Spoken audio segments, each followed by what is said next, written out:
So I remember you told me about loneliness, and you mentioned to me that you had done some research with your colleagues about this, and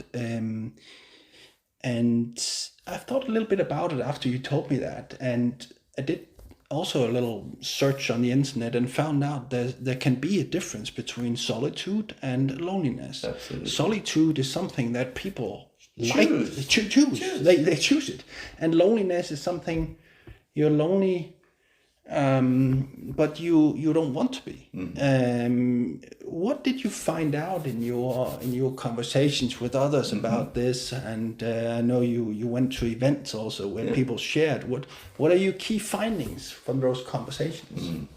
Well, one of the key findings is that in age, you around you, people you lose your friends, you use your relatives, and of course, if you don't do anything about it, you end up alone.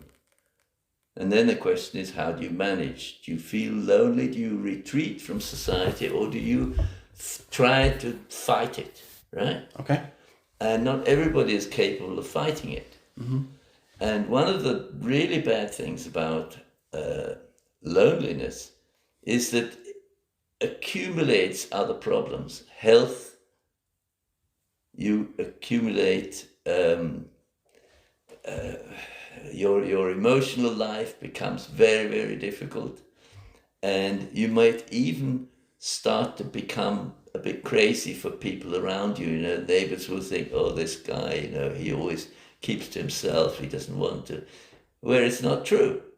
So loneliness can sort of multiply itself and have branch off into disease, into feelings of not wanting to live anymore, no meaning in life, because a lot of meaning in life is by your relationships. So where do you start when you feel like, hey, I'd like to have sometimes a conversation with other people, do something with other people. Where do you start? Well, one thing we found out was that there are services, again, right? There is one called Malreden, you know, why don't you talk to, why not have a chat, right? Yeah. It's a telephone number or a homepage, and you can ring them up and they will talk to you. And you can say, I want to continue. So you can continue every day. You can talk to these people about anything you like.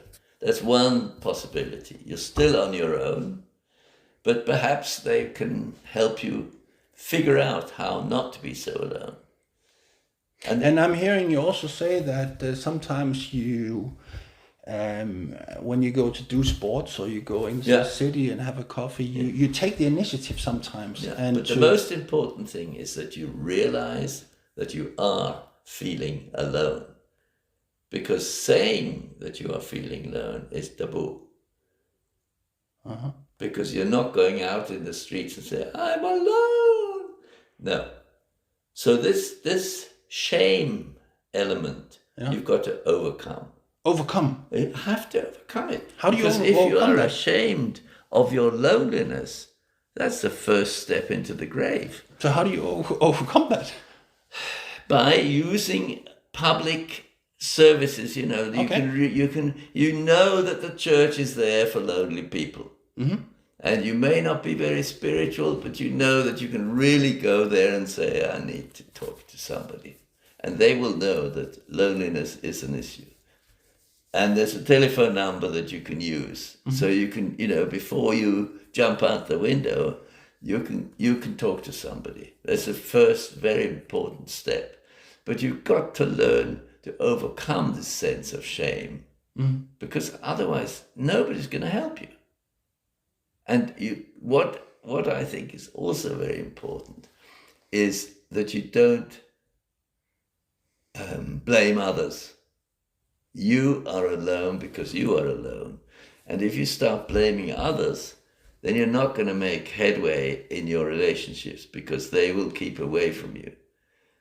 So you've got to have a sort of try and figure out something more natural in a way, and perhaps joining a club or joining a group of people that exist already. And there's hundreds and thousands of groups. Yeah.